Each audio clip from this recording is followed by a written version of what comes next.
All right, here comes Josh Mandel. There he is. There he is. He's not in a suit. He's got the sweater. This is his campaigning outfit that you have on. Good morning, Josh. How are you, my man? Yeah, River, how you doing? I'm doing good. So, well, first of all, before we get started with stuff, what I find interesting is now this is different. You're running for Senate, but this is still pretty grueling. These guys who are running for President of the United States, I don't know how they physically do it. And yours is grueling, not as grueling, but it's got to be extremely tough, I'm assuming. It is. I mean, it's tough on my wife. She's been incredibly supportive of me, and I've been gone a lot from home, and I'm fortunate to have her. When do you start running for? I mean, it's a good question. So, we opened our campaign committee last April, and I've been crisscrossing the state. We're just traveling the state in a beat-up Jeep. Nothing glorious. We're in this old beat-up Jeep Cherokee, got a bunch of dents and bruises around it, and at this point in time, we're pretty much just running on heart and sweat. Can you imagine, though, these guys running for president? And, I'm pretty open about who I voted for, but each one of these guys, this is absolutely grueling to be. Can you even imagine doing that yourself? I couldn't. I mean, it's physically grueling, and I couldn't imagine what both Romney and Obama are going through, just the physical stress on their bodies, and also just getting the crap beat out of you on TV nonstop. I wondered last night as I was going to bed, and I was reading the news, and I was watching cable news, and I wonder if either one of these guys is going to really sleep tonight. How did you sleep last night, Josh? I didn't sleep too much, just because I'm working. I'm a workaholic, and in my mind, I can sleep tonight, and I feel an obligation to leave it all on the field. I mean, we've got all these volunteers out there banging on doors and making phone calls for me, and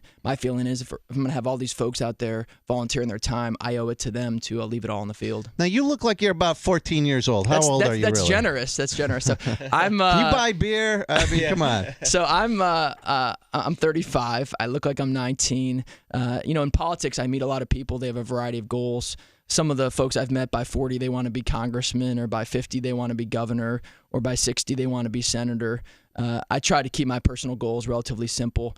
By the time I'm 36, I just hope to be shaving. Yeah, right, exactly. I mean, you do look very, very young. Listen, what I say is it ain't about the age. Now, it's about the miles. Do you have guys? I know that, like in the presidential campaign, they have guys that write jokes and one-liners for them. Do you have guys like that, or is this shaving joke your own? That's my own. It's my own. I wrote it on my own. I don't have guys like that. We don't have enough money to hire guys to write jokes. But if anyone listening today wants to submit a joke, you can go on our website at joshmandel.com, and we'll take as many jokes as you want to throw our way. All right, so you're running for Senate. In fact, you're running against the guy Sherrod Brown, who I actually live out in Avon. He lives out in Avon. I don't know the guy, never met the guy or anything like that. You are a Republican. I love how in these ads now, too, people are so...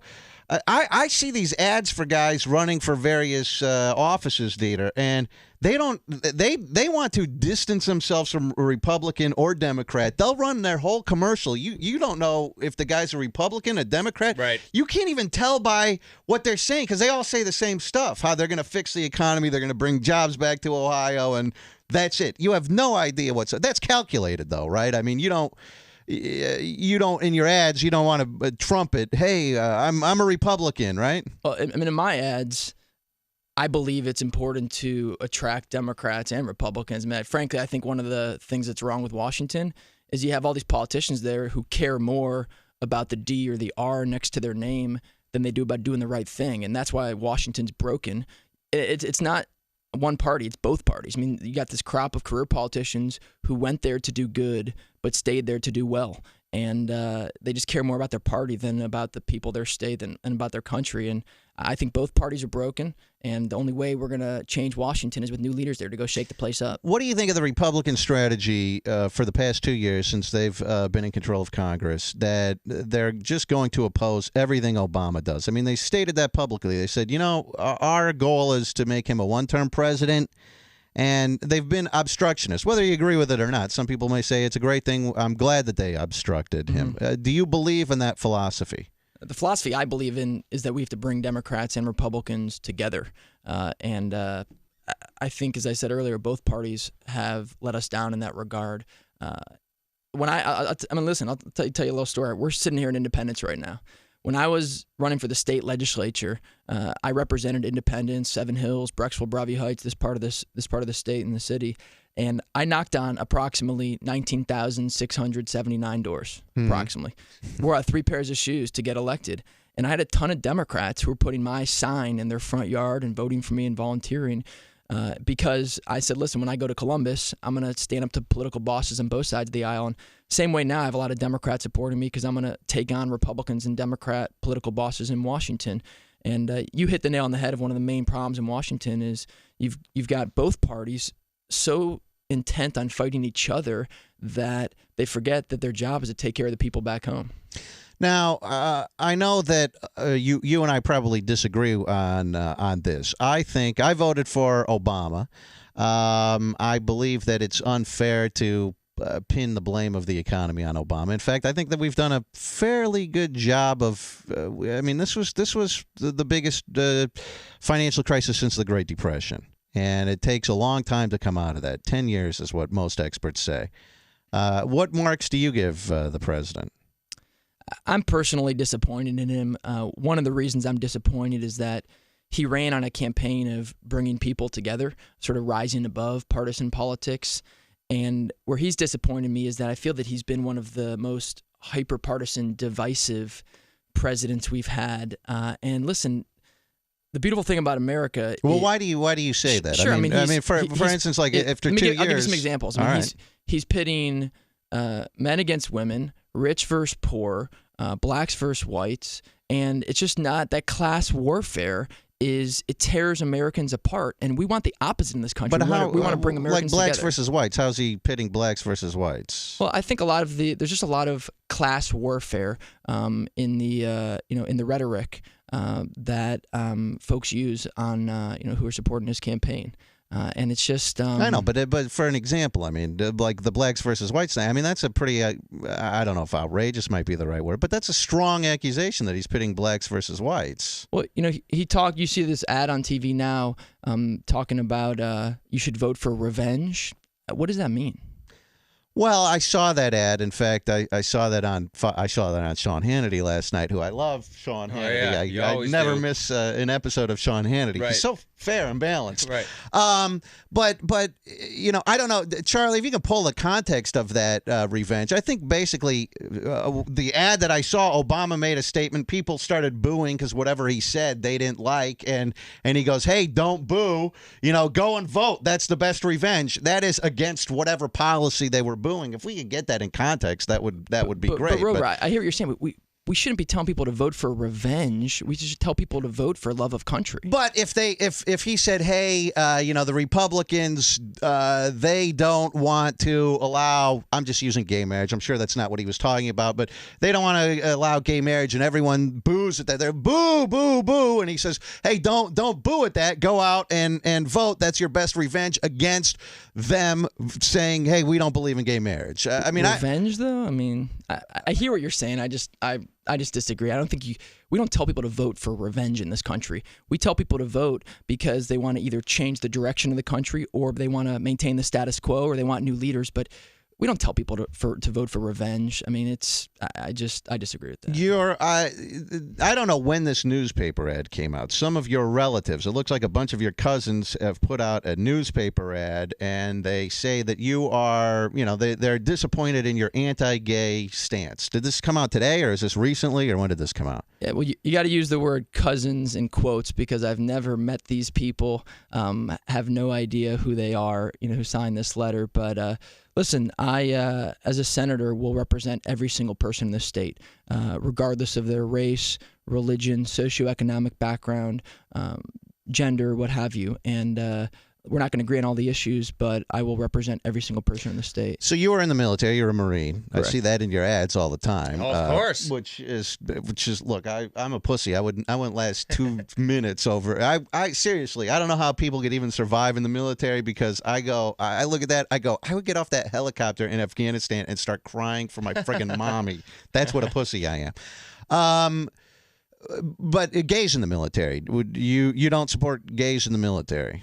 No, I think anyone should be able to serve in the military, and I am appreciative for anyone who signs on the dotted line and raises their right hand to defend our country. I think the policies that were on the books since President Clinton put them on the books. The don't ask, don't tell? Yeah, were working, and if it ain't broke, don't fix it. But I appreciate anyone who wants to carry a weapon and protect our country. I think that the issue is that sometimes with don't ask, don't tell, it wasn't just, hey, if you don't bring it up, we won't ask. I think that the military was in some instances doing almost investigation or probing questions to find out whether there were gays, whether you were gay or not.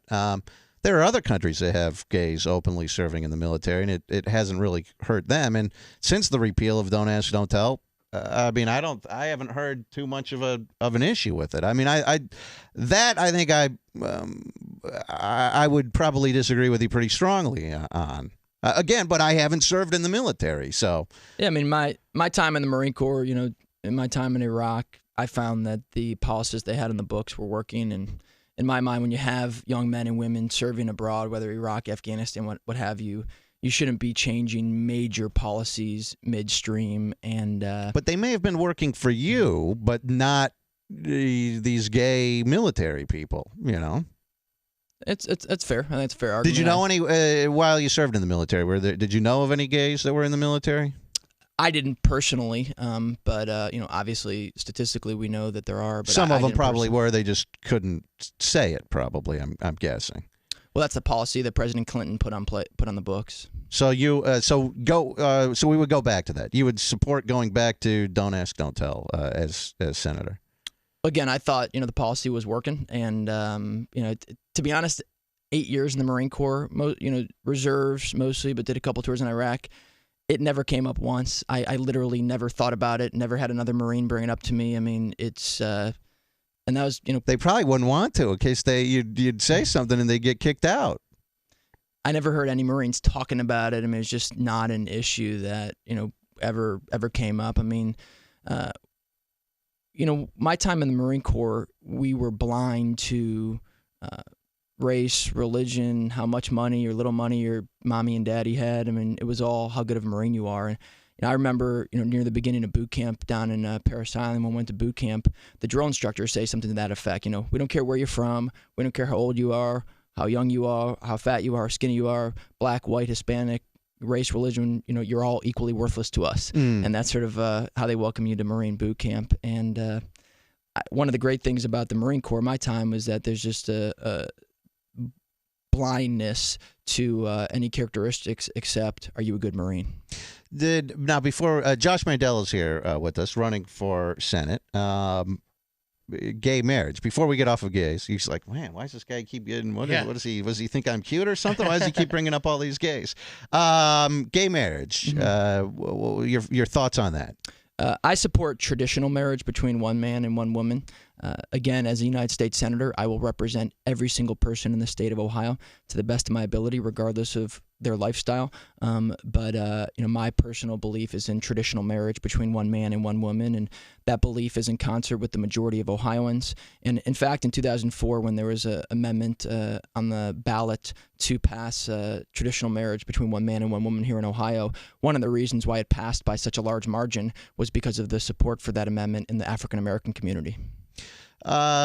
True, but I think that that was 8 years ago. I mean, things sort of change over time, I guess, and as the country sort of ages, I think that becomes a little more acceptable. I guess I look at it, I go, well, who does it really hurt? I suppose, but so.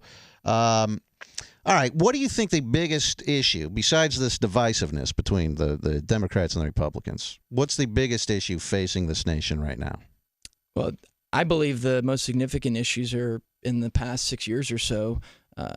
Unemployment rates have gone up, healthcare costs have gone up, tuition rates have gone up, foreclosure rates have gone up, gas prices have gone up, and all of those are a mark of failure for the middle class. And you have politicians in Washington who have failed the middle class, because those are the metrics I look at when determining whether things are working for middle-class families and citizens. And when you have higher gas prices, higher unemployment rates, higher healthcare costs, higher tuition rates, higher foreclosure rates, it's the middle class who's getting punched in the gut.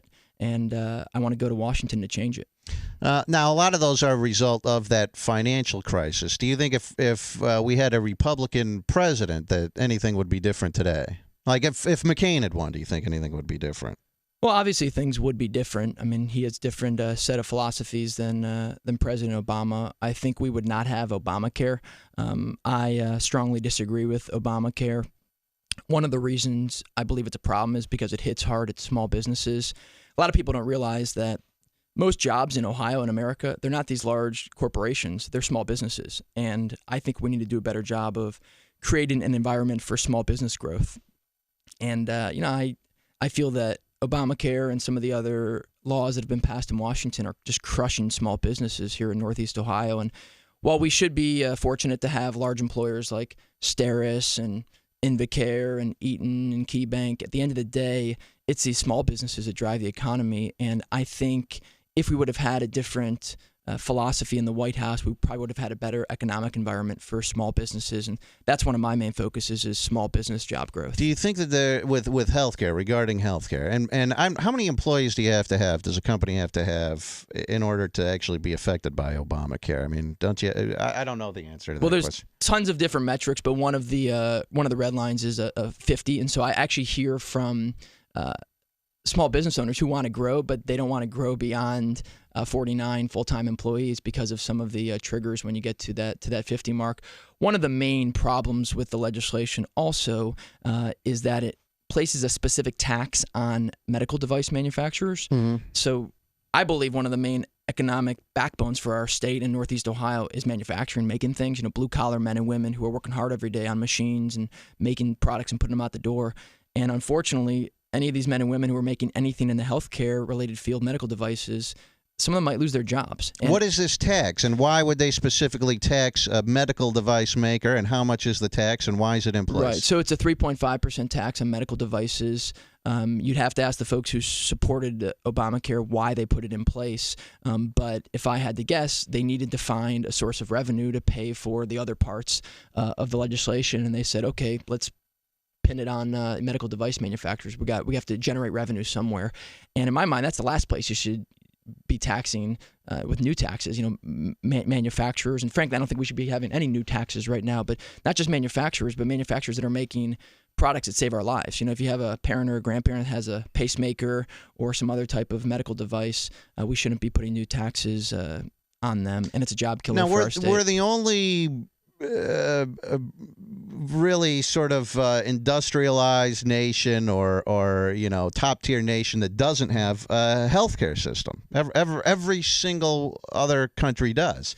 We're already paying for people who are poor and they go and they get healthcare. It's very expensive. So is it possible that it could work, that Obamacare could work, that this may at the very least, we won't save any money, but we won't spend any money because we're getting people in preventive care. We're not having to send people to the emergency room.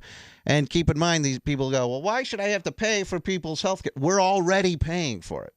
The government is already paying for it right now, and not in an efficient way. So is it possible that it could work? We just don't know yet. Well, obviously, it's impossible for us to crystal ball, but past being prologue, I mean, you look at some of these countries that do have government-run health care. You have folks waiting in line for 6 months to see a doctor or 1 year to get a surgery that may save their life. I mean, we don't want a healthcare system that looks like Canada, where some of the health professionals come to America for surgeries, or France, we have to wait in line for surgeries. I was talking to someone the other day, an American who lived in England for a long time, who said the government-run healthcare there was atrocious. There was restriction on choosing your own doctor, getting procedures you needed, and that's not the kind of healthcare we want in this country. I'm about to say something, though, that I think you and I will agree on. I think the Republicans have been astray in only being against Obamacare. I think folks in the Republican Party should be for something as well, and I'll tell you some of the things we should be for. We should be for getting faceless Washington bureaucrats out of the doctor's office, allowing families and their doctors to make decisions. Secondly, we should be for putting a limit on junk lawsuits. These junk lawsuits cause health insurance costs to rise and cause doctors to practice defensive medicine. Third, we should be for allowing citizens to purchase health insurance across state lines. It makes no sense to build these artificial barriers at the state boundaries. The American people are pretty smart. I believe we're the smartest people in the world. Why do they do that? I hear that all the time. I don't understand why I can't go and buy insurance across state lines. I have not heard a good argument against it. I literally don't get it. I mean, if you think about it here in the Cleveland area, let's say someone wants to go across the border to Pennsylvania and they can find a better value or bargain, they should be able to do that. At the same time, if there's someone who works at a health insurance agency here in the Cleveland area, and they should be able to sell to someone who lives in Pittsburgh. It just makes no sense. One of the big issues. My dad's a doctor. My mom's was a nurse and is now a lawyer. Works for a hospital. And worked for an insurance company for years. One of the big problems that we have now, if you're elected, maybe you can help solve this problem. I don't know, but this is a tough one. The problem is, and when people go and you get insurance, let's say there's a Clear Channel who I work for. They go out, they get their insurance from, whoever, United Healthcare, whoever, and they go, hey, we got you a 70% discount. We got you this discounted rate. You're paying only 30%. Now, we all know that that's not real, that these costs of these procedures don't really cost 100%. And, no one can survive if they give you a 70% discount off of something. But then the people who don't have insurance or who can't afford insurance, not only do they not have insurance, but they have to pay that non-negotiated 100% rate, which is just absolutely outrageous. So they're getting doubly screwed. What would you propose? Or should the Republicans propose to solve some of these issues, like, for instance, in Obamacare, if you have a pre-existing condition, you can't be denied coverage, which just makes sense. Otherwise, if you have a condition, you're out in the cold. You're completely screwed. God forbid you have something wrong with you. Sure, you bring up good issues. So on my website at joshmandel.com, we actually have a 10-point plan that addresses a lot of the things you're talking about. We should block grant Medicaid. Medicaid is what you're referencing, which is health care for folks in poverty.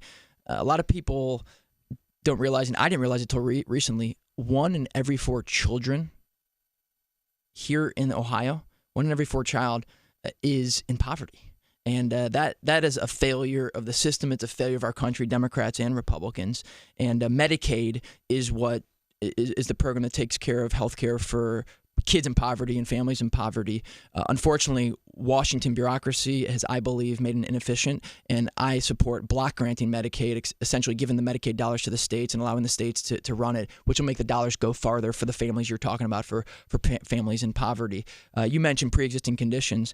Our tax code is, I believe, puts at a disadvantage self-employers who want to be covered by pre-existing conditions, and it also locks folks in jobs as well. So let me dig down a little deeper into that. Let's say there's a guy who owns his own plumbing business, or a lady who owns her own hardware store, or what have you.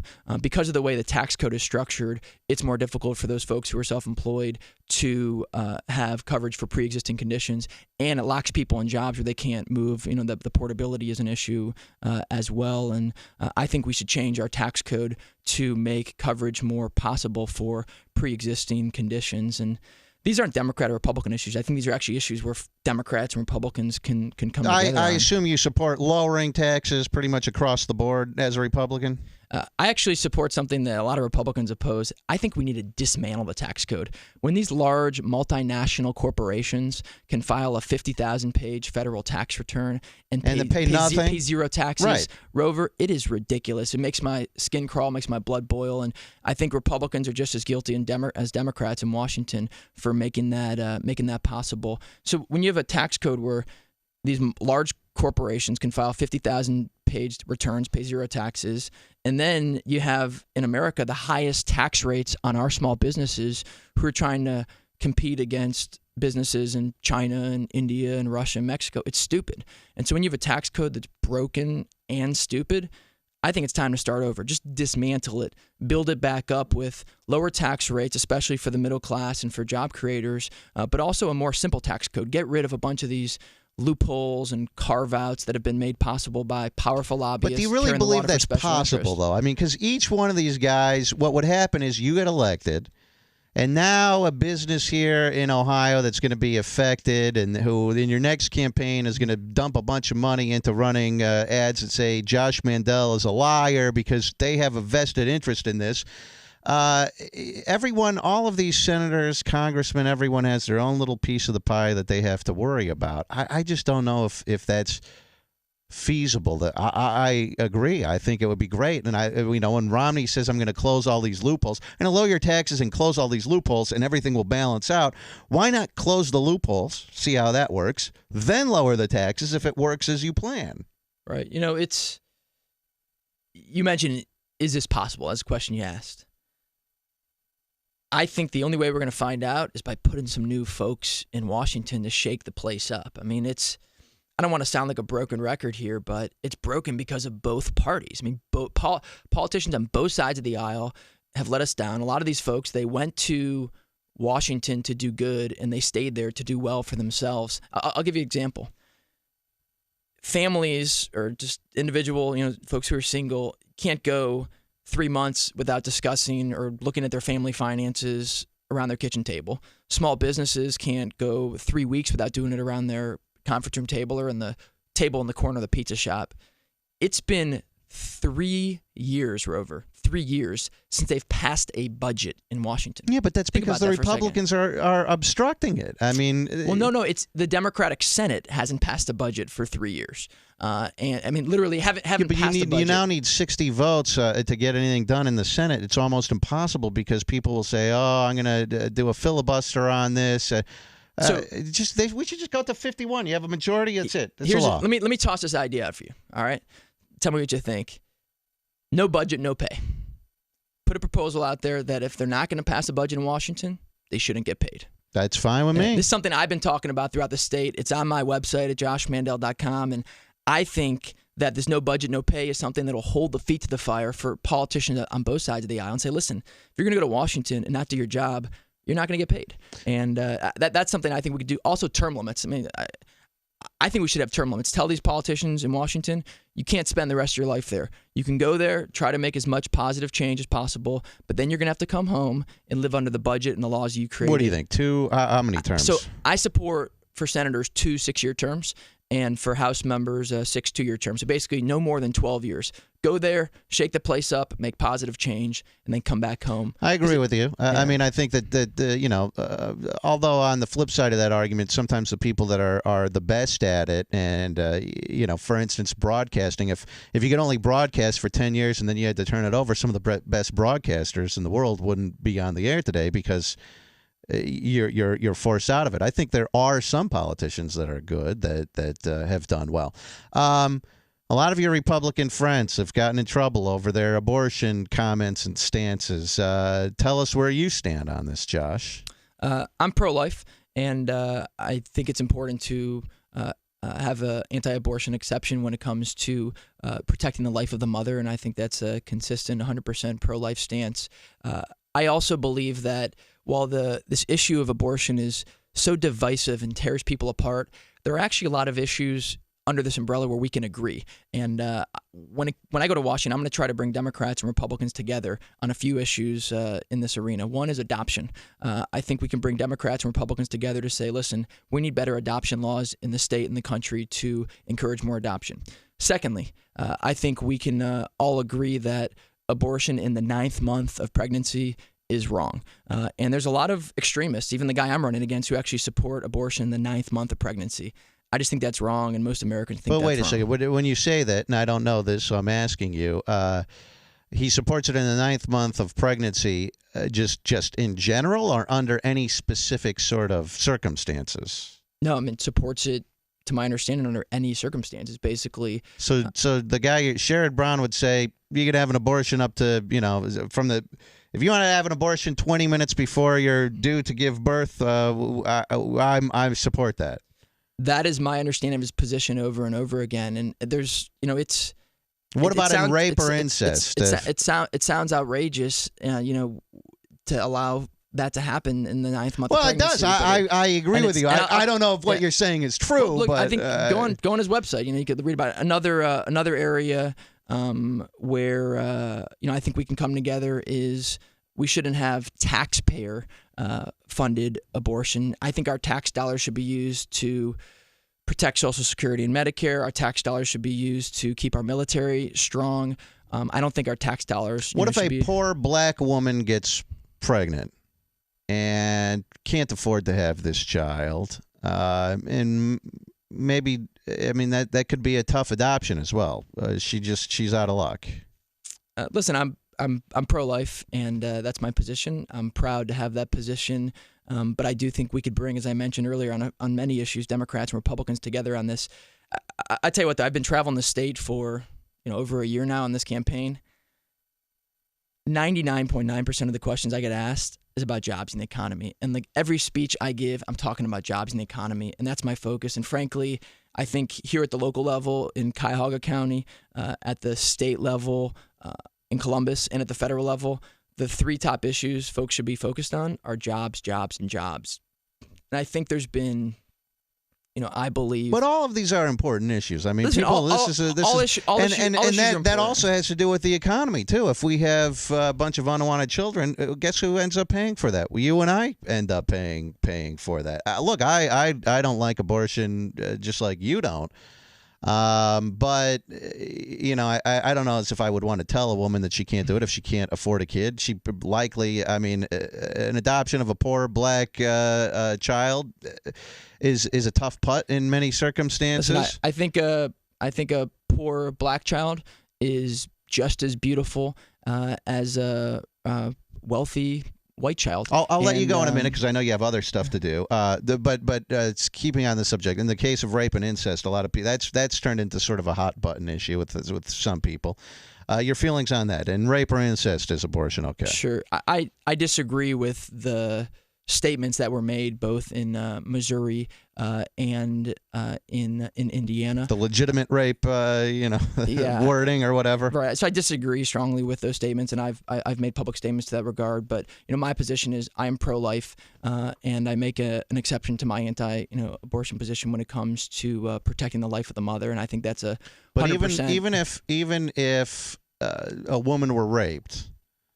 And this is where I have a big disagreement with Republicans, that if God forbid, if your wife were raped in an alley and she then were pregnant, she would have to carry this rapist baby in her for 9 months under your policy. And I think that's unfair for a man especially to dictate to a woman. Again, I think the focus of our issues here in Columbus and in Washington need to be on jobs and the economy.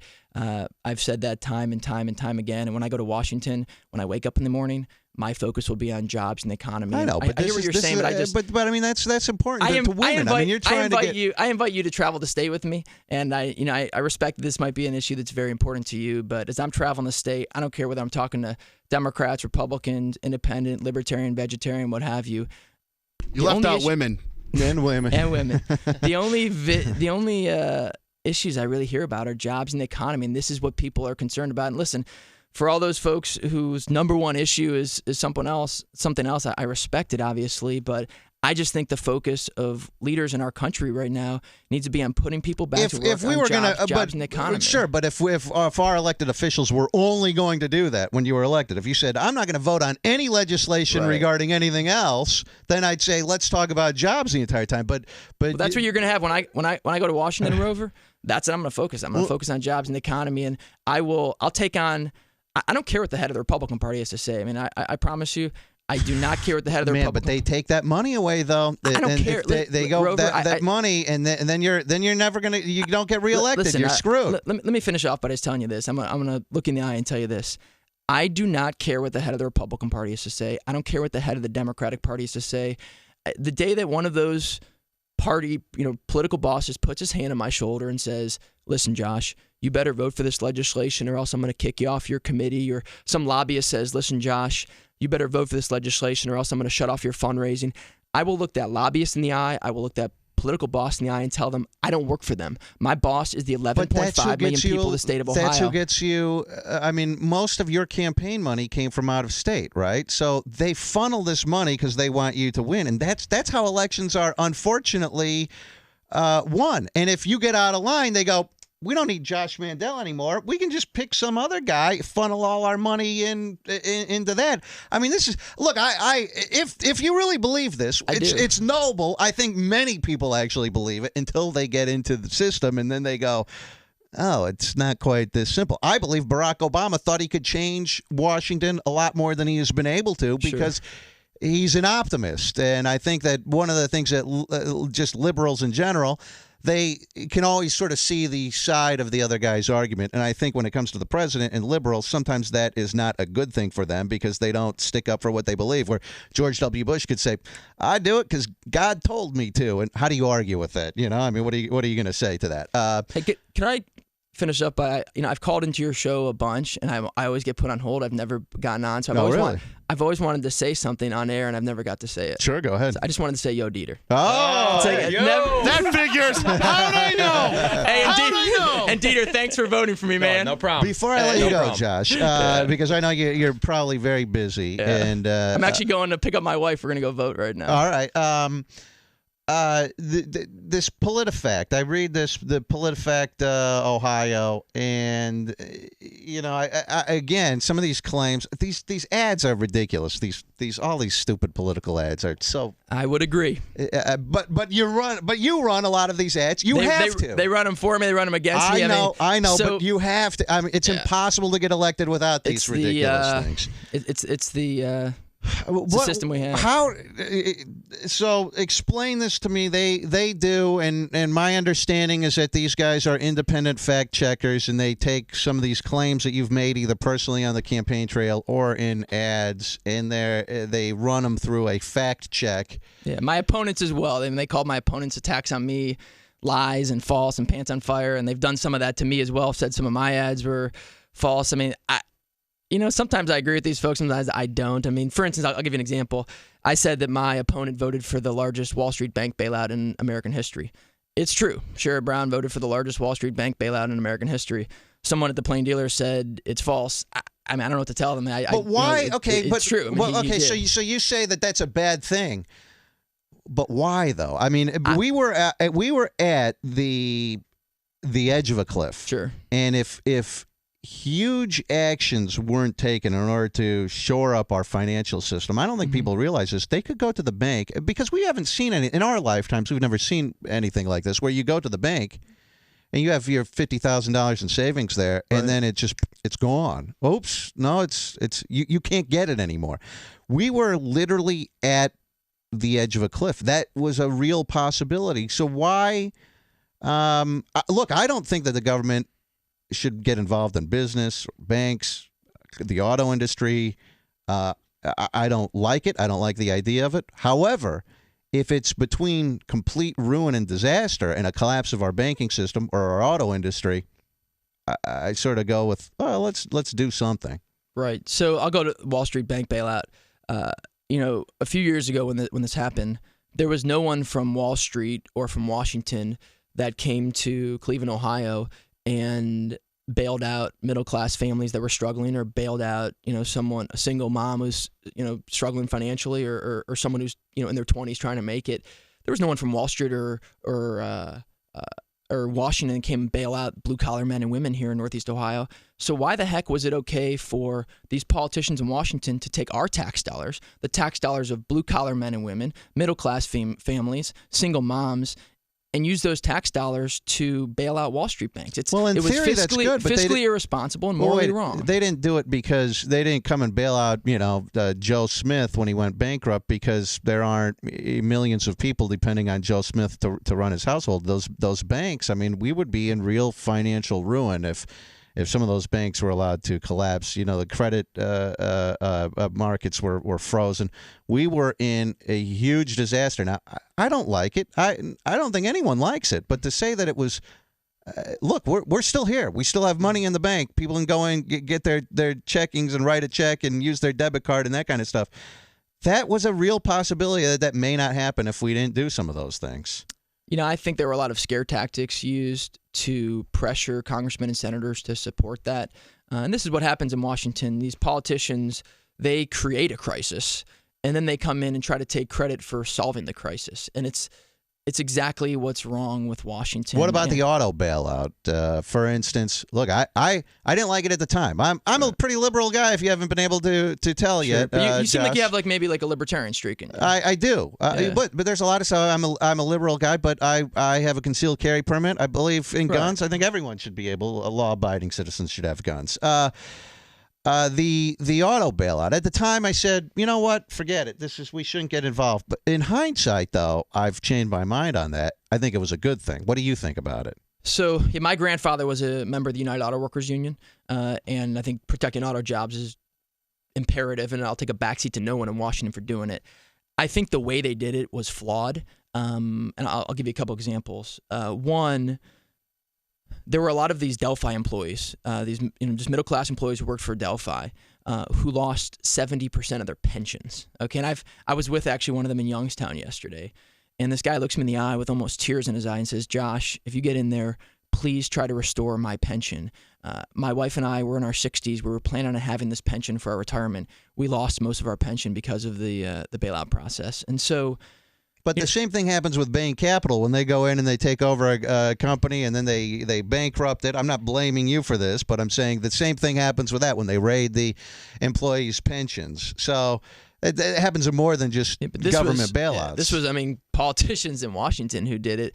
Think about it also. There were, I think, thousands, at least, if not thousands, definitely hundreds of auto dealerships throughout the country that were shut down. And so think about the guy who's here in the Cleveland area who worked as an auto mechanic at a dealership, and some faceless bureaucrat from Washington comes in with a politician from Washington and says, "Sorry, but we're going to close down your dealership." And the guy, Joe or Sally, who's working as a mechanic in the back of that dealership, all of a sudden she's out of work. And this is someone who's a middle class blue collar worker fixing cars, and all of a sudden they're out of work because their dealership was closed down. How did that? How did that work? Wait a second. That wasn't Washington saying close that. Yeah, it was unelected bureaucrats. It was this car czar, this Steve Ratner guy, and others. They basically put together a plan of which dealerships around the country were going to be closed down. The auto companies themselves didn't do that. The GM didn't say, "Hey, these are the dealerships." GM's owned by the government now. So, it was in large part structured by the.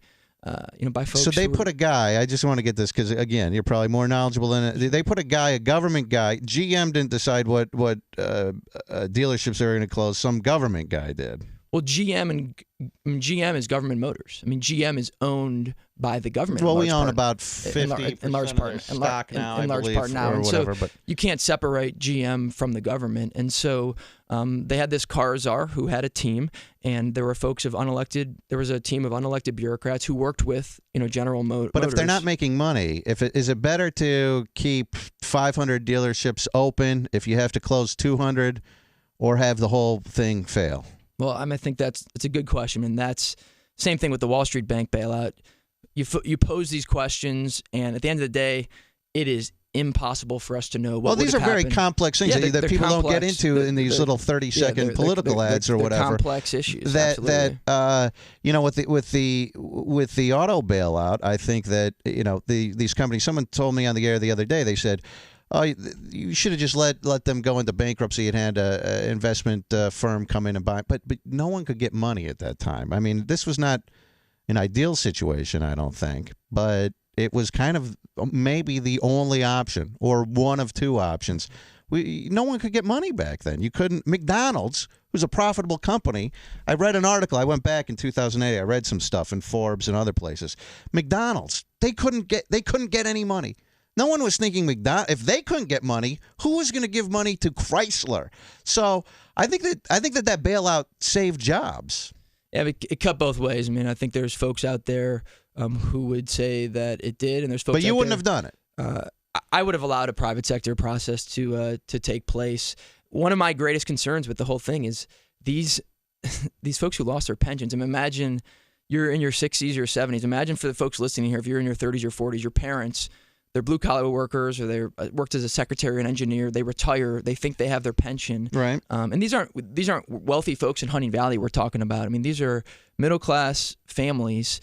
And imagine you're in your 60s and your 70s, and all of a sudden your pension is gone. And I just would have had a real tough time supporting a process that stripped pensions for middle class retirees. I just don't think you it's think fair. but if they had gone through private sector reorganization, bankruptcy, I think the same thing would have happened. And I think the unions would have been disbanded. I mean, I'm assuming you're anti-union. I'm a liberal guy, and I'm not really pro-union. So, I mean, you're not going to get much of a complaint from me there. But I think the same thing would have happened. I think we were at a look. I know you have to go. Charlie, Dom, Dieter, anyone else want to throw anything at Josh Mandel before he gets out of here? He's in the hot seat. You said that you called into the show. What did you call in about? Yeah, what topic? I gotta know. You guys want to get him in on that? Come on, give me a break. Listen, That's important to the listeners. It's important to me. I have to know what people call and what they're interested in. There's more important stuff. Anything else you want to throw at him? Come on, Dieter, shoot something my way.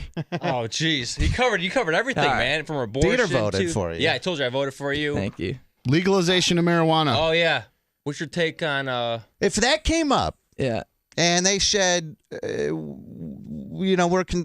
think probably if you only did 2 terms, it may not. But in the next 20 years, this is going to have to be answered. Mm-hmm. That I don't smoke weed, but I do. Dom does. My phone screener does. If they said to you, what about legalizing marijuana? What do you say? I'd vote against it. Why? I think one of the problems we have in this country is, abuse of narcotics, and I think it would be unwise to move in that direction. I just don't think it would be good for growing our economy. I don't think it'd be good for creating jobs here. And I think it might. Yeah. I mean, I looked at something that 60 Minutes had where they were taxing, they're taxing this in states like Colorado, sure, California. They're making big money off of this, and it is technically against federal law, and so we're at a sort of a weird legal sort of juncture when it comes to this. But I mean, alcohol is a big problem. You wouldn't recommend getting rid of alcohol, right? No, I actually. no. I'm going to say something controversial right now. That you smoked a lot of weed. No, not that. But I actually think the drinking age. Smoke weed every day. Josh Mandel smokes weed every day. I do not, Smoke but weed every day. I do think the drinking age should be 18 and not 21. Oh, I like that. And the reason I say that is, if you can carry a weapon in a foreign land and defend your country and die for your country, I think you should be able to have a beer as well. Well, it makes sense. I know a lot of people would agree with you on that. So nothing's in your past that you're trying to hide or anything? There isn't anything. You ever smoke weed yourself? I haven't. I don't buy that, Josh. I haven't. You've never smoked weed. I've drinking. I've had a good amount of beers, but underage? Never. Yeah. Did you drink beer before the age of 21? I might have. Okay. I might have. But you never smoked weed. Sorry, man. Sorry to disappoint here. I find that almost unbelievable. How long have you been married? We just celebrated our 4-year anniversary, and Sweet. If I may, I mean, this campaign more than anything has been difficult on my wife because I've been gone a lot, and she not only is the love of my life, she's my best friend. And how'd you meet your wife? So we were introduced by friends of friends, and it's interesting. So the first time we actually spent time together, we were at a dinner at my friend Joel's house, and it was probably about 12 people around like a dining room table, and she and I were sat across from each other. All right, near the one head of the table, and at the head of the table was this 92-year-old guy named Maury. And all night long, Maury and I were hitting on her, and fortunately, I prevailed. Yeah. So Josh kicked Maury's ass, took him out back. They fought. So we dated for about 6 months, and then this is a tough question for a Republican. Premarital sex? I'm not going to go into that. Did. I'm not going to go into that. No one buys a house without going through a walkthrough first, or buys a car without a test drive, right? So we were dating for about 6 months, and then the Marine Corps called and said they needed guys who do what I do in the Marine Corps for the surge in Iraq. And I decided that I didn't join the Marine Corps to say no when my country called, and so I went to Alana and said, I was volunteering to go back as part of the surge for a second tour in Iraq. And she basically said, "You're not going anywhere without putting a ring on my finger." And so I, as my family said, I went out World War II style. I proposed. I actually proposed on the rocks on Whiskey Island. They're like right on Lake Erie. Right. So I proposed on the rocks there on Lake Erie, and then I shipped off 5 days later for pre-deployment training. So they said I went out World War II style. Well, it's a good story. You said that was hard on your wife this whole campaign. How about when she found out that you've cross-dressed in the past? Did that bother her? My wife has been incredibly supportive. What is this? I have a picture of this. Wait a second. Hang on. Wait a second. This is Josh Mandel that you guys just forwarded this to me? It's the third Google result, Josh. It has to be brought up. These guys are just trying to put you in the hot seat here. Wait, Anthony, it has to be brought up. Hey, we were on the hot seat all day. It's his turn. What is this? What is this, Anthony? I mean, Josh. Is that you? It's a gag photo from high school. Good cover, yeah. Peter's got a bunch of those too. Yeah. Look, there's nothing wrong. No, it's just like there a really Halloween is. costume. There is nothing wrong with it. I've done it too. I'll tell you right now, I didn't vote for Josh, but I have to defend him on this. No, I'm not saying this. Dieter canceled out your vote. Yeah, right. So we canceled. At president, we should have just not even gone through the hassle of Grover's votes. And let me tell you. Wait a second. Do people actually? I don't think Do so. people actually say, "Oh my God, this guy is awful" or something for this picture? I mean, because that doesn't seem that He's bad. wearing a wig. You can't even tell it's Yeah, he's him. wearing like granny panties. Which one is you? The guy on the right he's or the guy top. on the left? He's the top. You're the guy with the dark hair in this picture. Okay, yeah. Well, yeah. At least he's taking control, I guess. But there's nothing wrong with. No, I'm just busting his balls. I kissed the guy before. Just like you're doing to that guy in the picture, yeah. All right. Anything else you want to ask before he? I want to know why Josh is. What's wrong with gay marriage? What would happen if gays were allowed to marry, in your mind? I just personally believe that marriage is between a man and a woman. It's the traditional belief of folks here in Ohio and throughout America. And what would happen? What would change? Would something change? Would there be an issue if gays started getting married? Bestiality, is that we're going to start marrying dogs? That's what they say, right? Is that what you think's going to happen? Listen, I hear where you guys are coming from. I just respectfully disagree. What with about you if civil unions, so that you could have, if you wanted to, if two guys wanted to not get married or whatever you want to call it. Change the name. For instance, to get tax breaks or whatever. You and your wife get married. I've not come out in support of anything like that. I mean, But would you? Believe, put you right here on the hot seat. So you wouldn't. No. I mean, listen. But I think it's important to reiterate what I said earlier.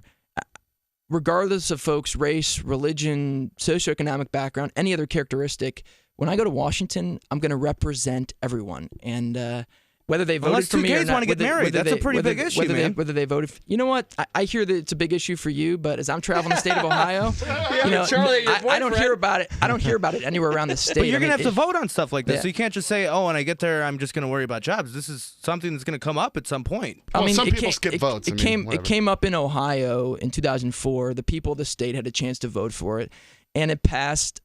The people of the state of Ohio said that they wanted to define marriage between one man and one woman. And think about this for a second. In 2004, President Bush beat John Kerry, I think, by like 3 or 4 points. It was around 52-48. It might have even been closer.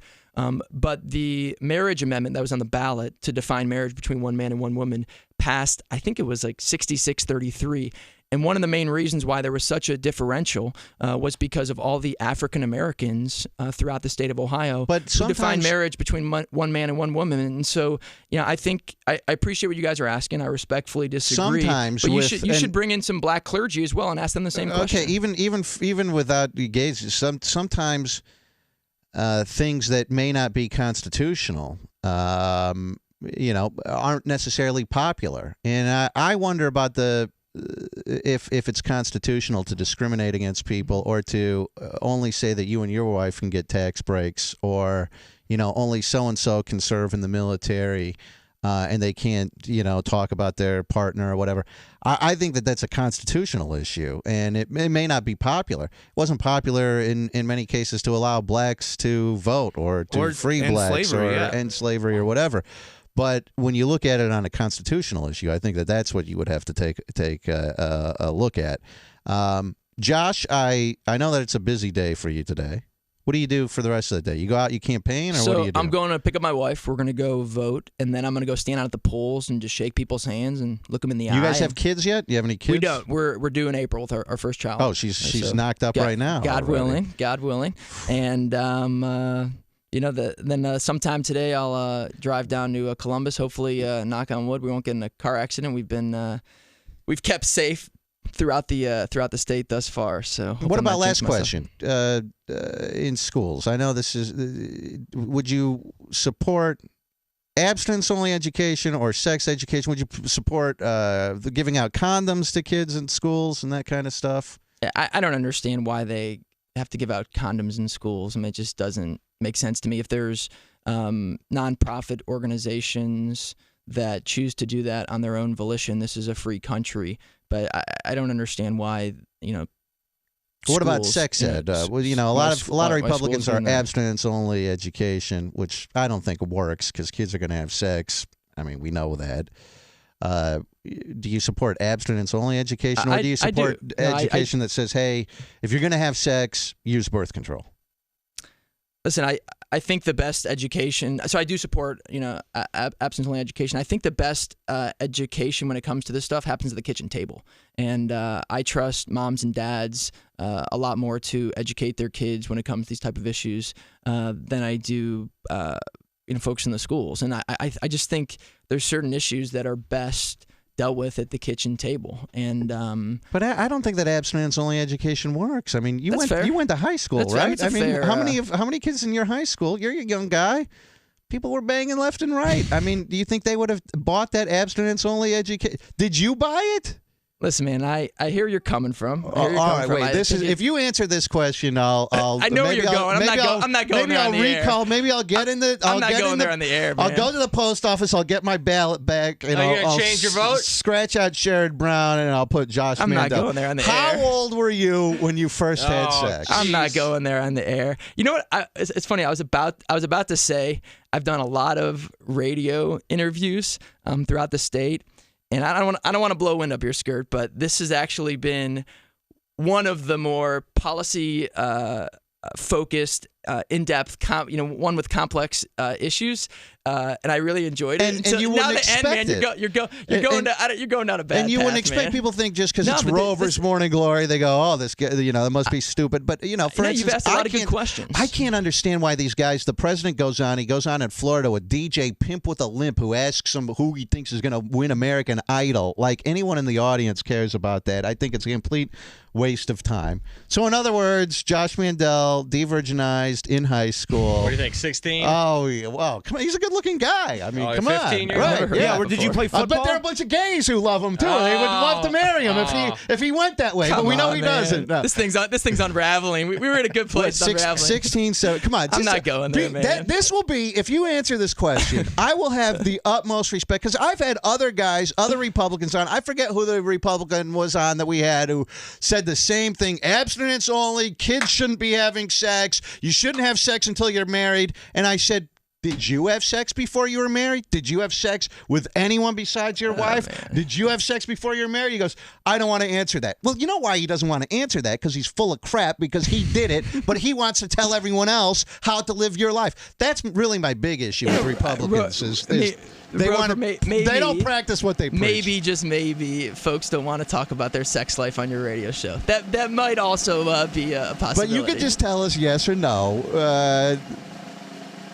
In high school, did you have sex in high school? Rover, not going to happen on your show this morning, man. Yes, Sorry. All right, I got a good one real quick. Oh, my God, we got to let this guy go. You want to say, yo, Dieter, are you a detard? That's a big Dieter fan, the detards. Yeah, I would definitely fall in his category. Nice. With all due respect, Rover, with all due respect. All right, that's all right. Yeah, I I think that really just sealed the deal for a lot of people, one way or the other. Let's be they're all honest. going to go out and vote Dieter now. does have an 87 IQ. We tested it. So, Allegedly. Rover had that fixed. Robert, did you see the latest endorsement before he leaves? I sent it to you. The latest endorsement. No, what? Who's that? I What's that? sent it to you. Let me see here. The latest endorsement. Oh, Jeffrey LaRoque endorsing Josh Mandel. You can see the picture here, right there. Josh has a campaign stop at Jeff's Jack Shack later today to support small businesses. And Jeff, I noticed how Jeffrey's He's not right just going to be behind shaking Josh. hands there.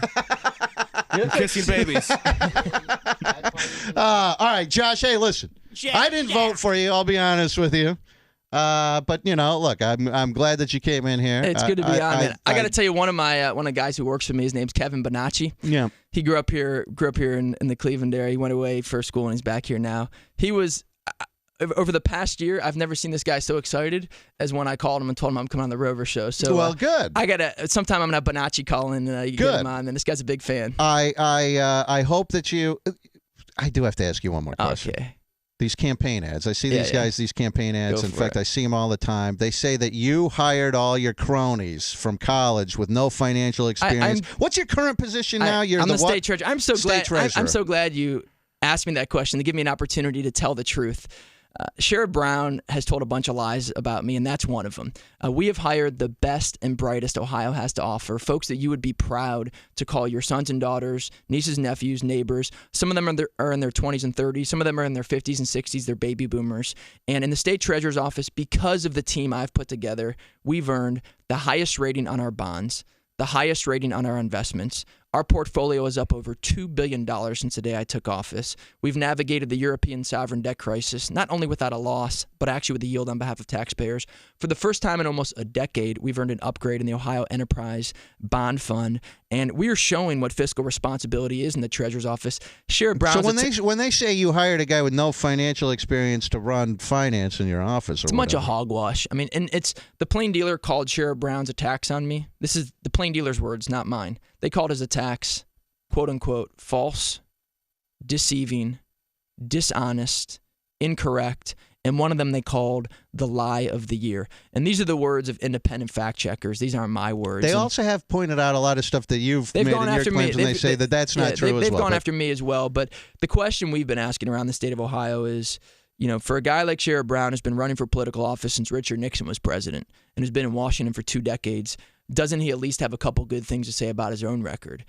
He doesn't. And so he's just been attacking me, telling lies about me on TV. And the reality is, when we started off this campaign, we were down 17 points. No one gave me a shot. Around Thanksgiving, we were down 15 points. Around the Super Bowl, we were down 12. Around spring training, we were down 10 points. About a month ago, we were down 7 points. And a new poll came out this weekend, has us tied 48-48. This is like David Goliath. It's David versus Goliath. This is like Rocky IV. You see Rocky IV? Yes. Remember when Rocky beat the Russian? Drago, exactly. Drago. This is like Rocky IV, where remember at the beginning no one gave Rocky a shot, but by the end of that, the entire arena was cheering for Rocky. That's this fight as well. We're taking on Sherrod Brown. He's a career politician. He's been there forever, but he's bloody. He's up against the ropes. You seem like a nice guy. I hate that I can't. I don't want you to win. I mean, you seem like a nice guy. Well, listen, I just disagree with a lot of stuff that you say, but you know, you seem like an all right there guy. It is, the Rocky music. That's right, right.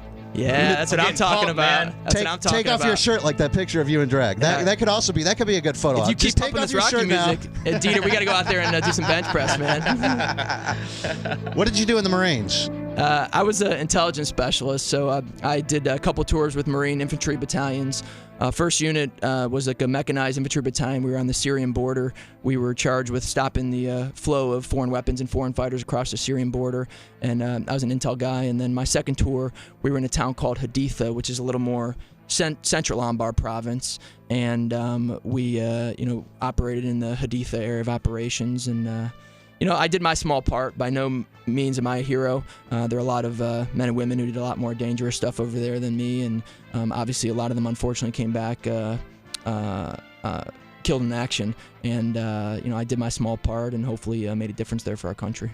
All right, Josh Mandel, he's running for Senate against Sherrod Brown. Keep that Rocky music going. Seems like a nice guy. I disagree Rocky with music. most everything that he. But look, anyone who says that I am in the bag for Obama and the liberals, I just gave this guy an hour to come on here on election day. We should get Sherrod Brown. Why don't you go get Sherrod Brown on just to offer him? He's actually equal calling time. in a 1010. So. Okay, all right. Ooh. So you can call from your cell phone if you actually want to go head to head with him. Call him. Hey, listen, Josh, I appreciate coming in. And I wish I could wish you good luck, but again, I think you know how I stand. But you do seem like a nice guy, and I can disagree with you on stuff. And I hope that one way or the other, you get to spend more time with your wife now that this election is over, and get to making some more babies after she squirts this one out. She's in need of some Mandel manhandling, I think, right now. You being away for so Mandy. long. So. Rover, Dieter, thanks for having me on, guys. Thank you. I've got to take a quick break. We'll be right back on Rover's Morning Glory. Hang on. Morning Glory.